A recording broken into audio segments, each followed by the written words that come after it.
And Yep. just going to mute everyone to start with, and of course we'll all start to get involved as we begin. And the live stream is just starting. So what I wanted to begin with was with this over here, was with a question for all of you. How do you see this glass? Do you see the glass as half full? Yep. As half empty? As something else? Or as Shoshana shared with me, she said, see it as an opportunity.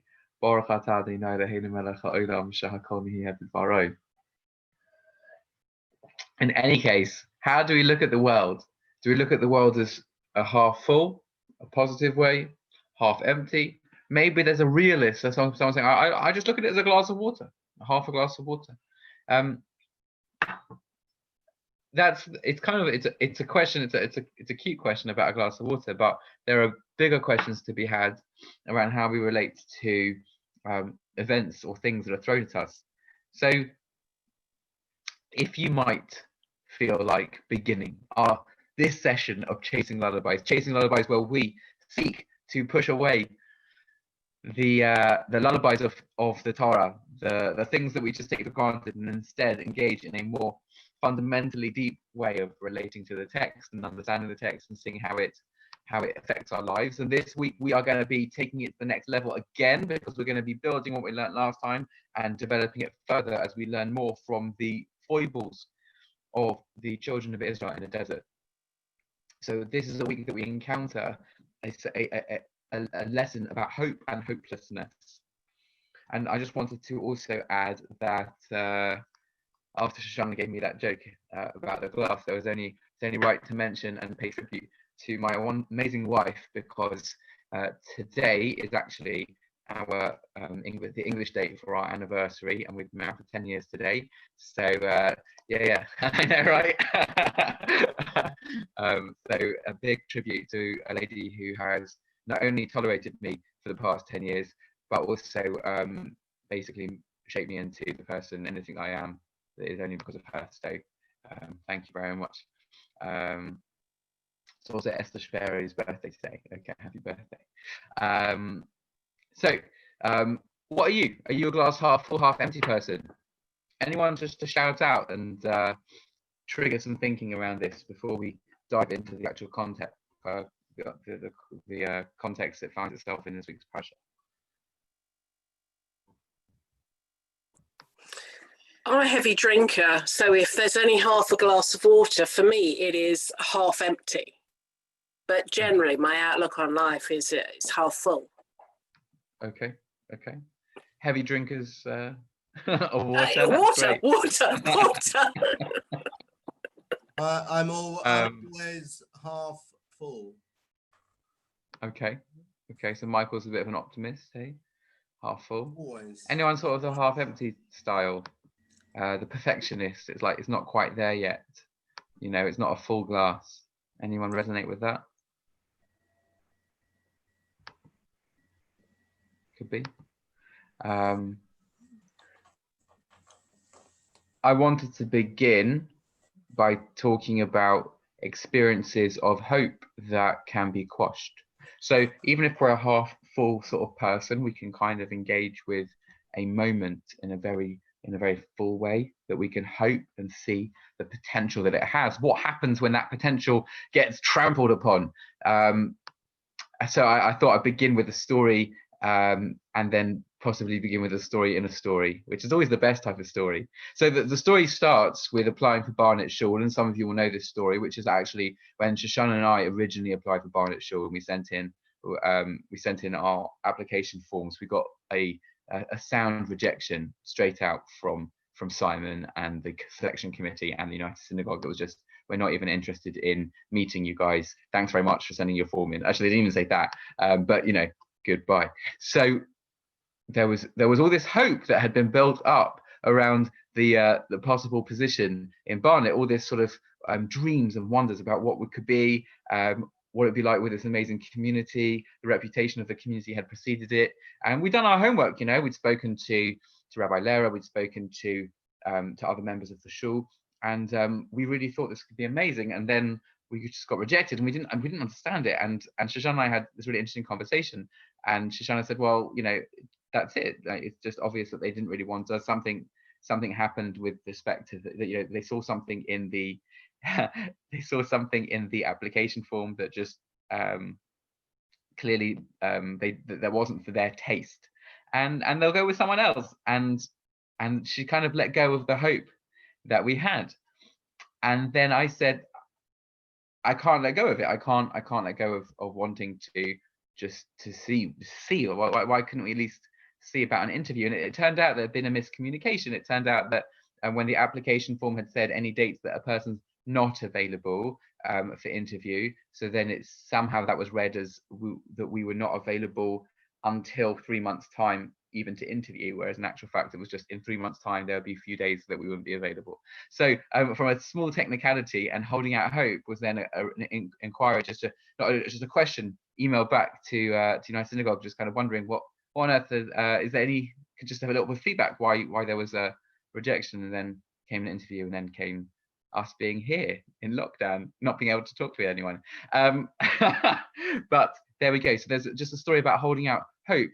Now, I just want to reference something that we did last year together, which was that during the High Holy Days, I gave a rather different sermon about being able to continue in life despite the failures that we have. And we learned a piece of Rav Nachman together. It was on Shabbat Shuvah, and that's when actually I quoted part of this story. I didn't give the resolution, but understandably this is the resolution. And then I also said, but when we're talking about real life, we're not just talking about the failures or losses of hope that can be kind of comfortably dressed up and produced in a sermon. We're talking about the real losses of hope, the real failures, the real difficulties that we all face. And whilst I don't think at this moment in time we need to retrace the steps of that sermon, I'm inviting you tonight to hold in mind, as we begin this exploration, to hold in mind a real hope that was lost at one point in your life. Maybe it came back, maybe it didn't, but just a real moment where there was a sense of hopelessness, a sense of something is being lost. And how did we respond to it? How did we relate to those moments, to those times? So my invitation is not just to go beyond the story of maybe a lost opportunity for a job, no matter how good the job is. Okay, so that, you know, but something even more profound, even more heartfelt, and see if that can be held in mind almost as a prototype for investigation for this evening. Because hopelessness comes into this week's parasha in a very, very profound way. The children of Israel have asked, they've requested from Moses, can we send spies into the land? Can we send spies into the land of Israel? Because we just need to know what we're going to be facing. You know, as a therapist, I understand that I need to manage expectations for any piece of work. I'm kind of that person who will say to others, can you just help me manage my expectations around this? And that's something that then everyone's on the same page. So how can we manage the children of Israel wanted their expectations to be managed about what going into the land of Israel was going to involve. So 12 spies go to spy out the land, and the story continues, the narrative continues, that 2 of those spies saw the difficulties that would be present in spying out the land, but nevertheless were able to hold on to hope. They were able to hold on to a sense that they would still be able to conquer the land of Israel. They'd still be able because they had God on their side. You know, you've got the best being, you've got someone who's looking out for you, and therefore it's going to be possible to get into the land. But 10 other spies brought a different report, and caused a real loss of hope. So let's just read that text together, just to read the text itself, to kind of get a sense of the pathos and the narrative of that story. So here we are in this week's parasha. We should be screen sharing now. I'm just going to read through the story. Moses sent them to scout the land of Canaan, and he said to them, "Go up this way in the south and climb up the mountain. You shall see what kind of land it is and the people who inhabit it. Just go and check it out. Are they strong? Are they weak? Are there few? Are there many? And what of the land do they inhabit? What is the quality of this land? Is it good? Is it bad land? What are the cities in which they live? Are they in camps or in fortresses? How difficult is it going to be to get into this, to overtake some of their cities? What is the soil like? Is it prosperous soil, or is it difficult? Is it not particularly nourishing soil? Are there any trees in it? You should be courageous and take from fruit of the land." And that's where we have those images of the spies bringing back these huge bundles of grapes, the amazing bounty of the land of Israel. And it was the season when the first grapes begin to ripen. And okay, so then they went up and explored the land. They go all over, from the desert of Sin until Rechav at the entrance of Hamas. They went up in the south, and he came to Hebron, and there were Achiman, Sheshai, and Talmai, the descendants of the giant. And Hebron had been built 7 years before Zion of Egypt. Okay, so we're just kind of getting the context for this land, this new land, this promised land that they were going into. By the way, of course, I'm going to talk about this at the end, but we are talking about the first ever aliyah, so to speak, to Israel of a nation. We're talking about the hope or hopelessness that has surrounded the Jewish people's relationship to Israel for eons. So this is something that I think we can all also relate to in contemporary history, as we saw that hope finally prosper in 1948 and in the succeeding years that followed it, as more and more of that land became available to us and continues to become available to us, but that's a touchy subject at the moment. They came to the valley of Eshcol, and they cut a branch with a cluster of grapes, and there's the grape image. They carried it on a pole between two people, and they also took some pomegranates and figs, also some of the traditional fruit of the land of Israel. They called that place the valley of Eshcol. Okay, because of the cluster, the Eshcol, the children of Israel cut from there. So they returned from scouting the land at the end of 40 days. 40, again, a very significant number in the history of these Jews, because that's the 40 days that Moses was up the mountain. 40 days Noah was in the ark. 40 days seems to be a sort of a complete cycle, a cycle of change, of wholesomeness, and they've done their full scouting. They went, and they came to Moses and Aaron and all the congregation of the children of Israel in the desert of Paran to Kadesh. They brought them back a report, as well as the entire congregation. So they brought the leaders a report, and they brought the congregation a report, and they showed them the fruit of the land. And here's what they said. They told them, they said like this: "We came to the land to which you sent us, and indeed, it is flowing with milk and honey, and this is its fruit. It's a good land. However, the people who inhabit the land are mighty, and the cities are huge and fortified. And there we saw even the children of the giants." So we're talking about, first, by the way, Jews always think anyone else is a giant. When I first went to City of London school, I used to think I was relatively tall in the context of my Jewish primary school. And then all of a sudden I go to City of London, everyone's tall compared to the Jews. But they thought that, these are giants. These are absolutely huge. And by the way, you couldn't have gone for a different sized rabbi. You've gone from Rabbi Lehrer to Rabbi Landau. So anyway, so they came so this land was amazing, and they had the giants there. The Amalekites dwell in the southland, while the Hittites and the Jebusites and the Amorites, they dwell in the mountainous region. The Canaanites dwell on the coast and alongside the Jordan. So they've got there's 7 different nations over there. Caleb signs the people to hear about Moses, and he said, "We can surely go up and take possession of it." So Kalev and Yehoshua, Kalev is the one who holds out hope. We can surely take possession of it, despite the huge cities, the fortifications, the strength of the people there, the giant nature of these people. So we can surely go and take possession of it, for we can indeed overcome it. So he holds out that hope. But the men who went up with him said, "We are unable to go up against the people, for they are stronger than we. We've lost hope."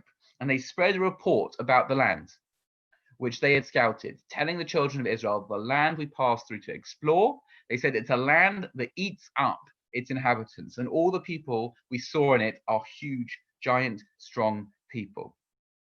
There we saw the giants, the sons of Anak, descended from the giants. In our eyes, we seemed like grasshoppers, and so we were in their eyes. We were puny and weak compared to the inhabitants of the land.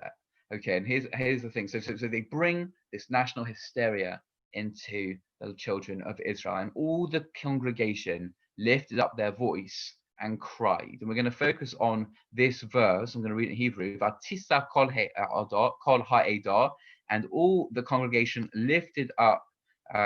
They lifted up their voice. Vayitnu es kolam, they gave their voice. Vayivku ha'am, and they cried by Laila hahu, on that night. And all the children of Israel complained against Moses and Aaron, and the entire congregation said, and here we go, if only we had died in the land of Egypt. We come back to what we saw last week, this sort of flirting with the past, this flirting with what we once had. If only we had died in the land of Egypt, if only we had died in this desert. Meaning the children of Israel say, you know what, we clearly are going to die. We're clearly all dead. We're dead men and women and children. We're just dead. Now, why die by being massacred by the Amorites and the Canaanites and the Jebusites? Why die there? We should just let us die in the desert. We should have died in Egypt. That should be where we died. Why go through on this journey of hope only to kill us at the hands of the members of the promised land? Just let us die in Egypt. And he carries on, and they carried on. Why does the Lord bring us to this land to fall by the sword? Our wives and children will be as spoils. Why are we going to become the booty of these nations? Is it not better for us to return to Egypt? Let's go back. And then they said, let's appoint a leader and let's go. That's it. We're done. We're going back to Egypt. We're finished with this journey. And Moses and Aaron fell on their faces before the entire congregation of the children of Israel. Okay. So that's a story. That's a story of hope that was held and then lost.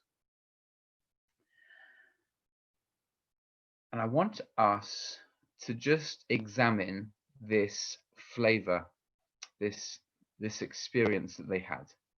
Because there's a line that we said there, that they raised up their voices and they wept, and they called out and they wept.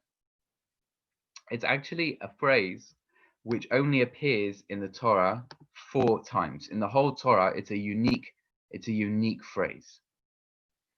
And it's very unusual. So if you want to kind of think about what the exercise that we've done with this in the past, it's the technical name for this is intertextuality, which is similarities between one text and another. The layman's way of saying this is, where have I seen this before? Where have I heard the idea of lifting up my voice and crying?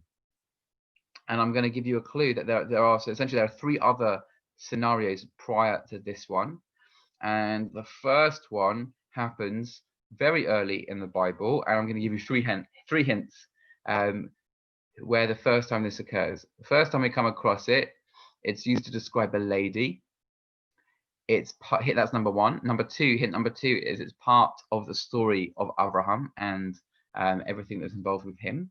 And hint number 3 is this lady was wandering in the desert near Beersheba.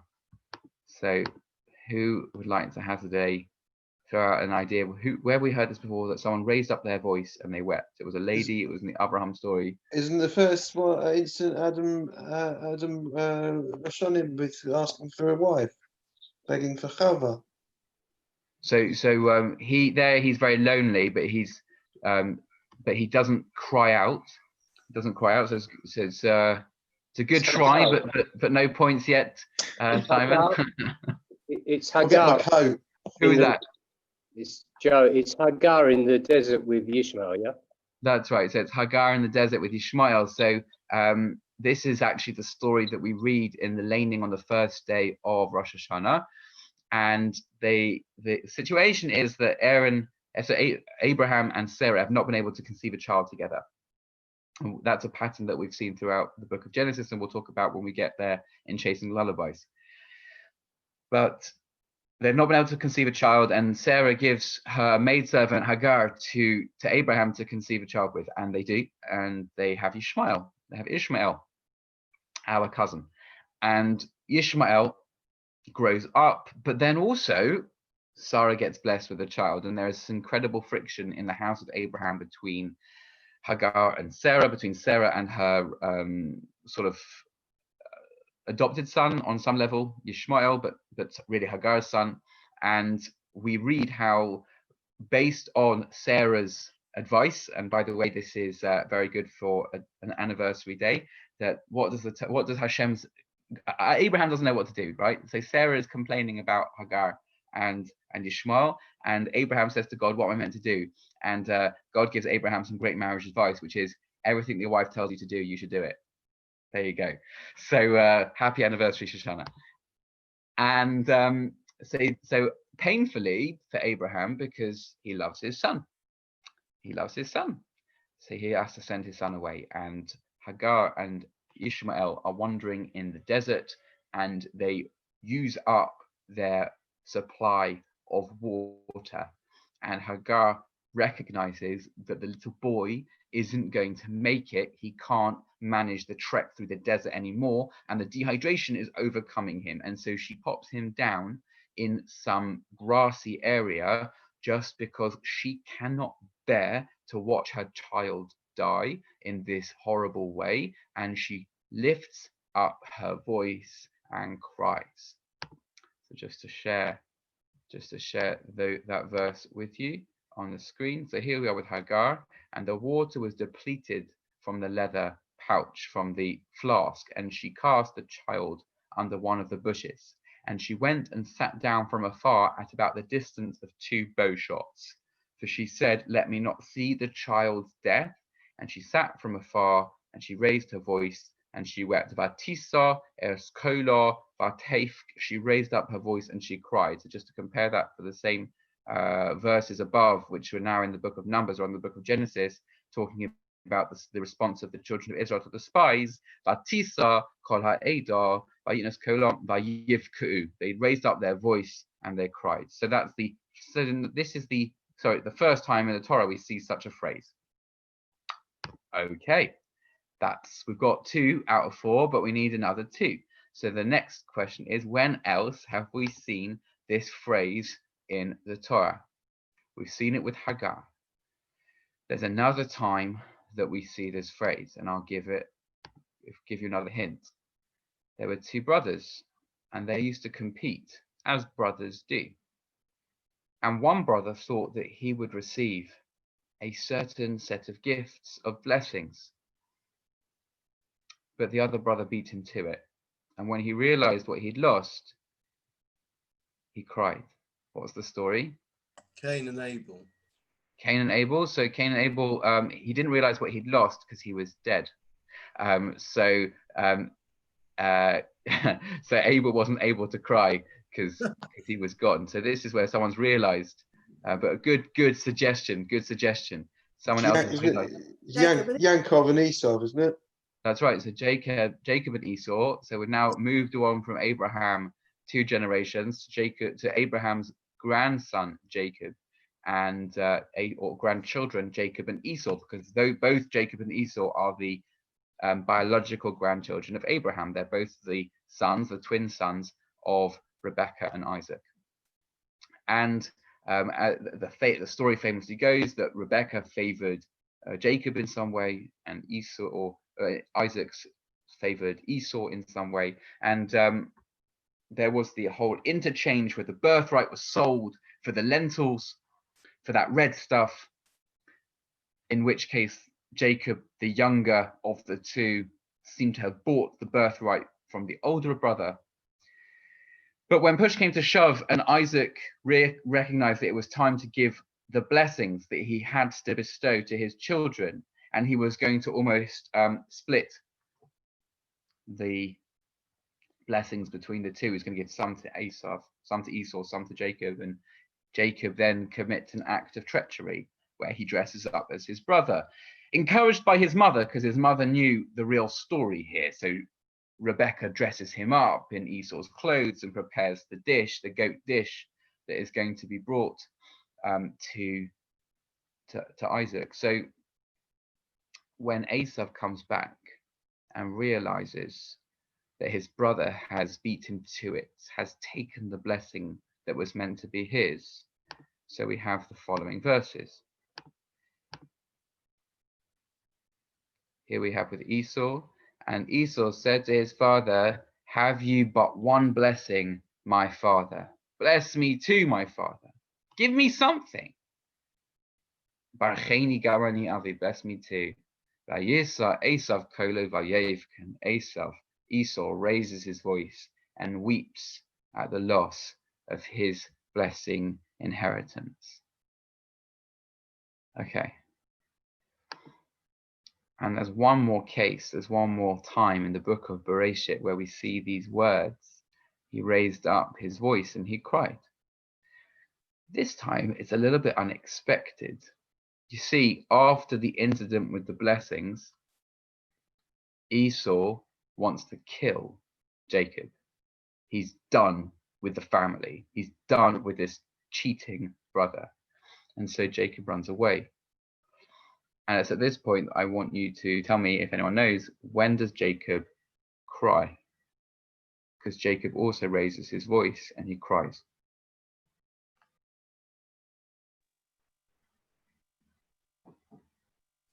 Jacob. Yeah. Harvey, Is what it- was that? Is it when he hears about Joseph's death, or what he thought? So was- that's a good. So there, actually, it's an interesting one, and we just there. He doesn't even just cry for his son's death. Jacob also almost becomes, in sort of psychological or psychiatric terminology, he becomes anhedonic. He loses all the ability to feel, which is why he loses prophecy when he feels that his son, the last remaining, his kind of main connection to that beloved wife Rachel, has gone. So it's actually it's almost like he doesn't cry. He can't cry anymore. But that's not where it is. That's actually almost beyond the ability for emotion to exist. He loses prophecy at that Joseph time. wasn't his last remaining link to I know, Rachel. There was Benjamin. I know, but that's what he felt somehow. He felt that he'd lost something very fundamental to Rachel. Yeah. Yeah, but not the last remaining. Not the last. You're right. Look, I dramatize, over dramatize. You've got to be careful. Fine. Thanks for pulling me back, Susie, to accuracy. Okay. So, but we still need to work out, when does Jacob cry? When does he raise up his voice and cry? So I'll show you. Is it related to the fight with the angel? Okay, so it's again, actually it's earlier than that again. He's the fight with the angel. He doesn't cry there. He sort of stands up for himself in a rather interesting way that we haven't seen Jacob do before. Jacob is often he seemed like he was the tool with his parents, but he doesn't cry with the angel. He demands a blessing. It's where he gets his new name, Israel. So I'll show you what happens is that after he leaves his parents' home, he goes off to his father-in-law and his father-in-law Laban. And it came to pass, when Jacob saw Rachel, the daughter of Laban, his mother's brother, and the sheep of Laban, his mother's brother, that Jacob drew near. And here Jacob becomes Superman, and he rolls the rock off the mouth of the well. And this was a rock that it normally would take 10 shepherds or something to roll it off. And here he is, single-handedly removing it, and he watered the sheep of Laban, his mother's brother. He sees Rachel and he's absolutely love-struck. He sees something very profound in her, something that is incredibly deep. And Jacob kissed Rachel, doesn't sound very rabbinic, and he raised his voice and wept. Vayisa kolo vayev. He raises his voice and he weeps. Many people would read that as simply he was so overcome by emotion at meeting what he felt was his soulmate that he cried. But our sages tell us that these weren't the happy tears. What did he see when he came close to Rachel and he saw that she would be his destined, but he also saw that they would be buried separately, that she would die prematurely, that she would die on the journey, giving birth to Benjamin, that really his love would never be fully fulfilled with her because their relationship was going to be rent asunder. And so he cries at the loss of that relationship. So we've got 3 cases in the Torah that precede this week's parasha where that phrase is used. 1, Hagar, putting down her child, giving him up to die. 2, Esau, crying over the blessings that had been taken away from him. 3, Jacob, crying over the loss of a relationship that could never fully be. And 4, the children of Israel crying over a land that was promised to them and now they fear will never be theirs. What is the common denominator underlying all these 4 instances? Why do they use the same language? What's God teaching us or telling us about this emotion? It all seemed like kinks or changes in destiny. Yep. And a change that is that there was a destiny, there was a dream, there was some hope that was being held out with. Hagar had hope in her child, with the child of Abraham, the child of the prince of the world, the king of right, who would then go forth and become something special. A hope for Esau that he was going to be part of destiny, right? Part of this lineage, and he was going to get a blessing and be part of that story. A hope for Jacob that he was going to have a love with his wife. He'd met someone who's so special, and a hope for the people of Israel. And each time it's being ripped away, the child is going to die. The blessing has gone. The marriage will end. The land will not be ours. It's an expression of utter hopelessness. That's what it means to raise up one's voice and cry. It's to have hope and for that hope to be entirely dashed. And so, by the way, this is why I don't think that the example of, applying for a job and then losing it, that's not enough. We all have times in our lives when there's been hope, true hope, a hope that was growing, that was building. Maybe it was a hope I don't have to say it, but hope for a relationship, hope for a child, hope for something for ourselves, for our own progress, for a progress of a loved one, hope to be part of something really special, whatever that hope was. And then somehow that hope, that it grew, it nurtured itself. There was a light that seemed to be shining into our lives, and then it just got taken away. It got lost. And we raise up our voices and we cry. And that's the experience that the children of Israel find themselves in. It's like the glass has been thrown away.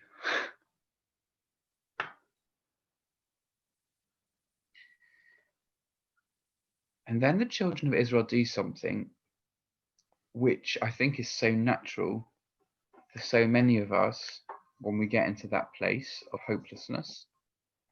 Because hopelessness starts to colour their perceptions. It starts to cloud their thinking. And they go through a process of thinking, which we sort of heard before. We sort of started to engage with it last week when we talked about their grief over losing what they'd had, the comfort of what was known, almost the comfort of what it was like to be a bit smaller, a bit less developed in Egypt.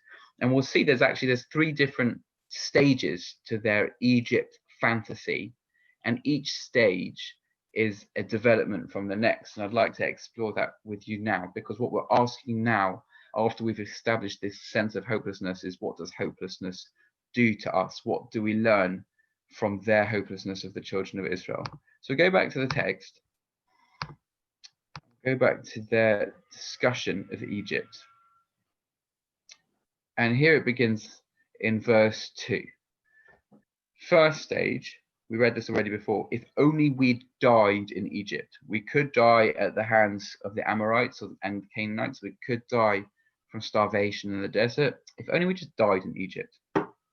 When we died in Egypt, that was verse 2. Verse 3, surely maybe it would have been, why are we doing this? What was the point of this journey? Why come out and then only to die at the hands of the sword? Maybe we should just go back to Egypt. And verse 4, let's go back. Let's appoint a leader. We're off. We're going back. So what do you see as the progression from 1, why die here? We might as well have died in Egypt. 2, next stage, we should go back, maybe, that's better. And 3, then really let's do it. Let's concretize a plan to return. What's the progression? Question and answer. Pardon?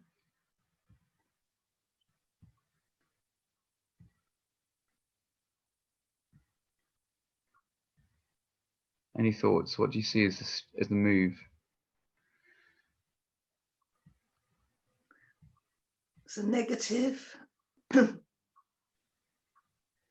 Suppose think about it like this. What's the how important is Egypt in stage 1? How important is Egypt in stage 2? And how important is Egypt in stage 3? So, for example, in stage 1, when we say, you know, we're going to die here, we're going to die there, maybe we should die in Egypt. Is Egypt the focus yet? No. No, it's just that there was no. This seems purposeless. This seems pointless. We might as well have died there than here. But Egypt isn't the focus. It's about the purposelessness of this entire project. Verse 2, how important is Egypt? Better. It's a bit more important, right? Now it's a bit more important because we're saying, why make the journey out to Israel? Maybe we should have just have gone, maybe we should just go back. It's kind of that ambivalence between the journey that they're on and where they used to be. And then verse 3, how important is Egypt now? It's entirely important. It's now, that's the sole focus of where we're going. And I think that this progression is a progression that we might all make when it comes to a hope that is being held and then being lost. Because what happens? So here, I want to do a little bit of sharing with you a psychological model of change. So this psychological model is called the cycle of change, funnily enough.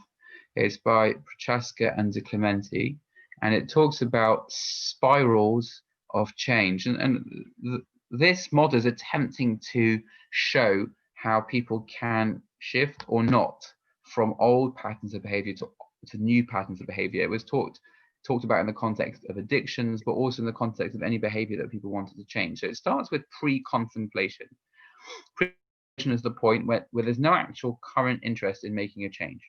So let's imagine, to take a whimsical example, but we can talk about it more fundamentally later. Let's talk about, let's say I want to be more healthy, or being more healthy, losing some weight, eating better, exercising more, whatever it is. Let's just call it being more healthy. Let's say that in the pre-contemplation stage, there is no sort of thinking about health at this point in time. I'm quite happy with whatever stage of health I'm at. If that's fast food, I'm quite happy with fast food. I don't even have a sort of a twinge when I walk into Sammy's shawarma joint for my twice weekly shawarma. I don't have a thought that might not be the most healthy. I mean, it's delicious, but that's not the point. I don't have a twinge in my head that that's not necessarily something that is going to be long-term health, or I don't think about the lack of exercise, whatever it is. I don't have that in my mind. Pre-contemplation, I'm not considering it. Then there's contemplation, which is I become aware somehow that a problem exists, but there's not necessarily commitment to action. This is sort of like the standard GP visit when they test your blood cholesterol and they're like, oh no. I think you should do something about that. And they say, just go and sort yourself out, some exercise and some healthy eating, and off you go. Now, there's no commitment to action there. It's not exactly the most necessarily helpful intervention to start something happening by just the GP shaking their head and saying, you've got to sort this out. But actually, contemplation could have come about maybe more strongly. So let's say there's a heart attack, or someone else has a stroke because of their lack of health. So then that becomes, now, oh gosh, now I actually have to start to think about what I'm doing. Maybe I should be doing something different. So that's the contemplation. Then there's preparation. That's the next stage of motivation.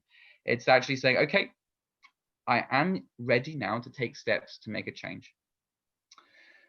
So I'm going to have to plan it. And actually that can be quite engaged, maybe get a dietitian, maybe get a coach, maybe get whoever it is, I get the team ready to support me in this process of making a change. Action. Next stage, actually doing it. And then so it's also like moving the vehicle out from being stuck in the mud and starting it to move and starting it to go.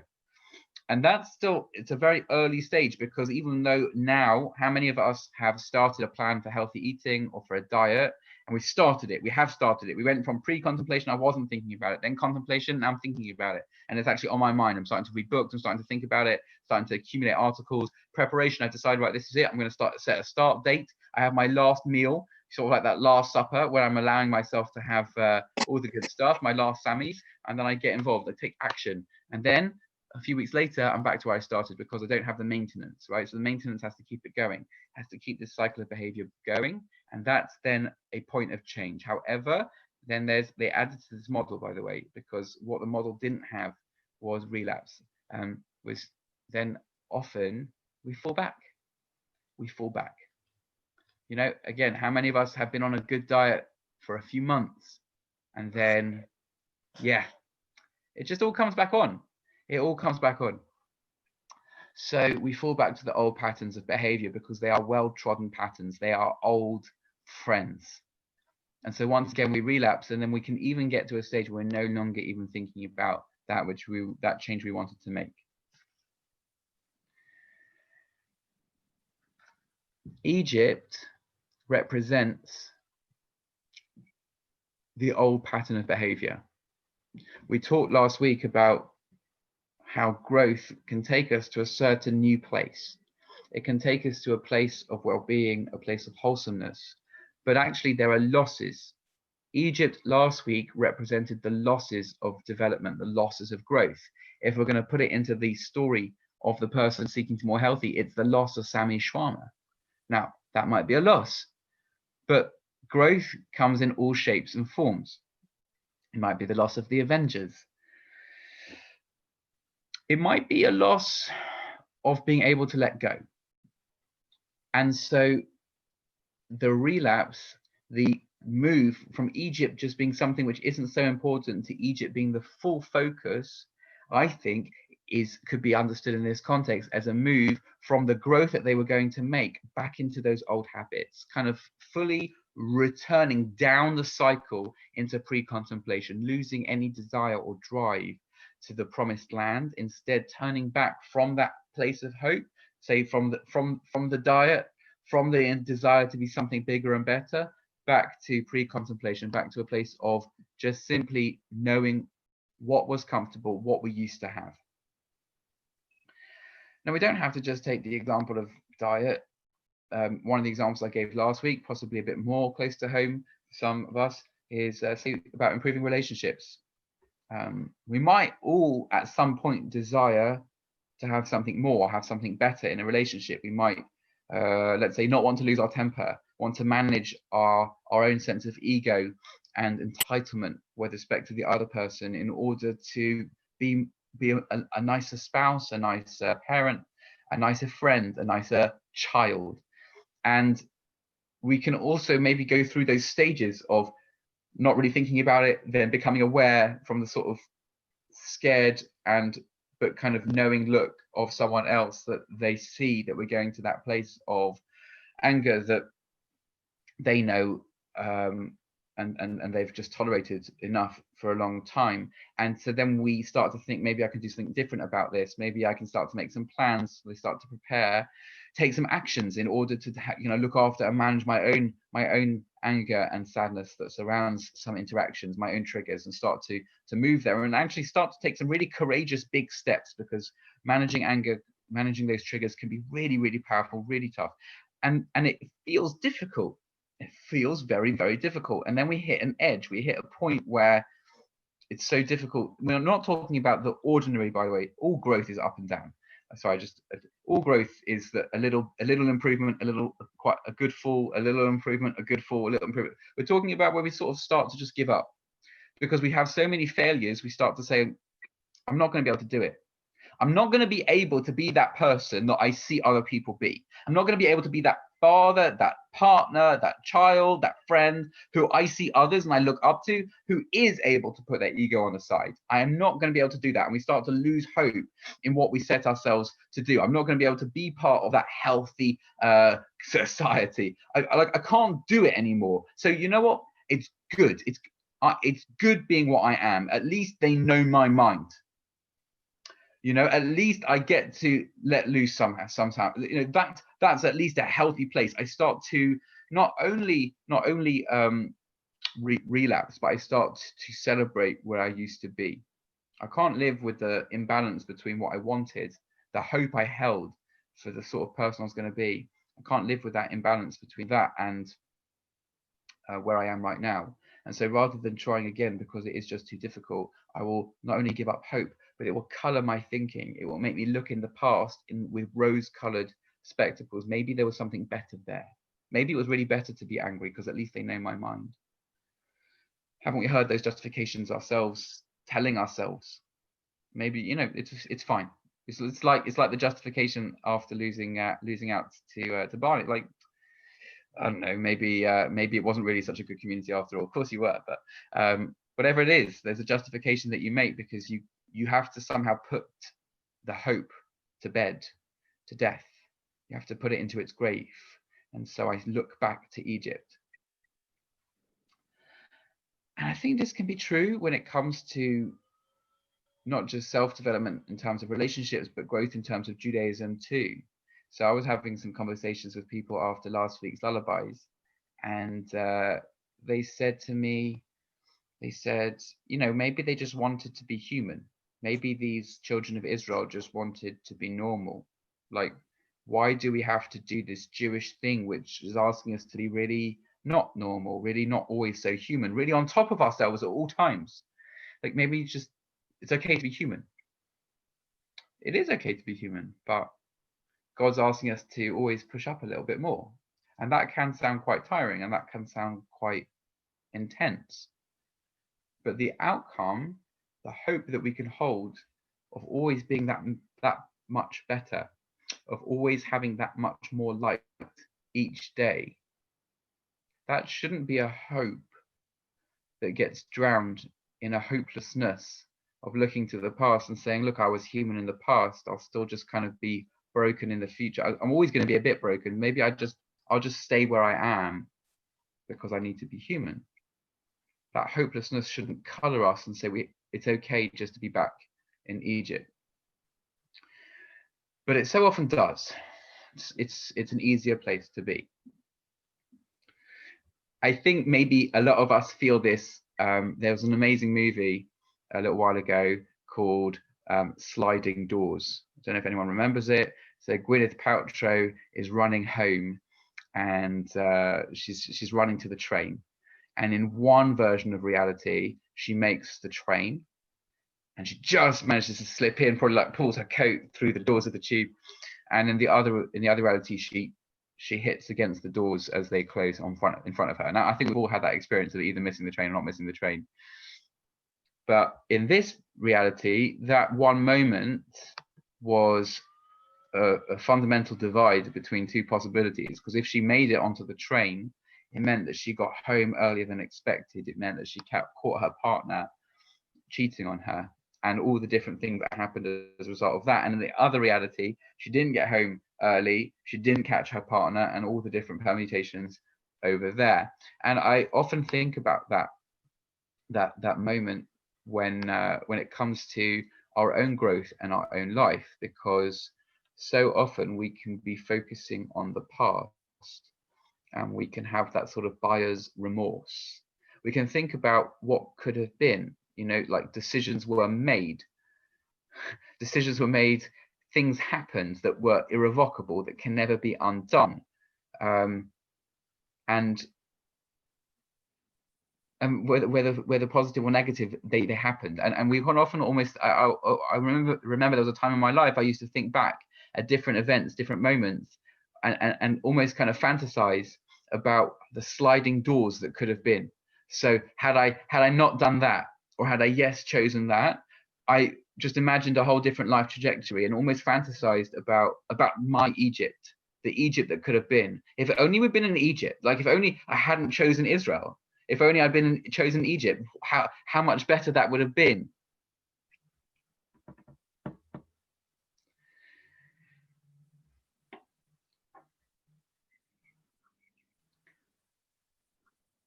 But here's the thing. I look at a glass do I say half full or half empty? I look at the world and I wonder, you know, these hopers, these dreamers, they're just using their imagination. They're just making something up. They're not real. It's like when Shoshana and I sometimes have dreams about what could be with the shul. And we have this dream and we talk and we talk. And then there's this little voice that niggles in the back of our heads and says, yeah, but come on, be realistic.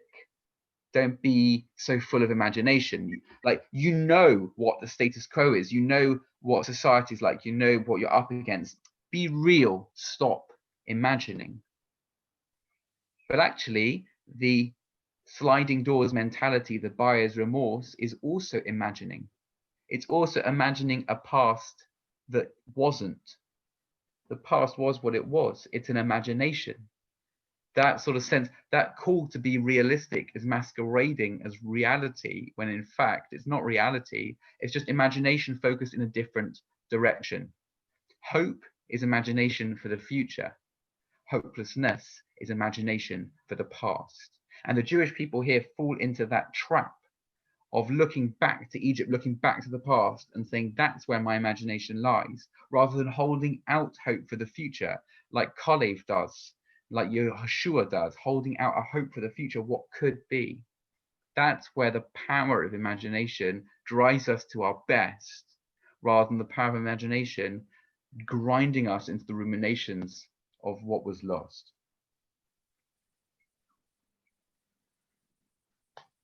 So go back to that moment that you've been holding in mind, of a moment of hope and hopelessness, and just see, are there any of these themes running through your thinking around that? Was there a moment of Israel, a moment of Egypt, a time of shifting from a future-oriented imagination to a past-oriented imagination? And let's wander together and let's dream together about what it would be like to always keep, or to try and keep, our focus on a future-oriented imagination. I mentioned at the beginning that this loss of hope, of national hope, all the other stories, Hagar, Esau, Jacob, those were all stories of individuals losing hope. This was the first time that a nation lost hope. But since that time, we have held out hope.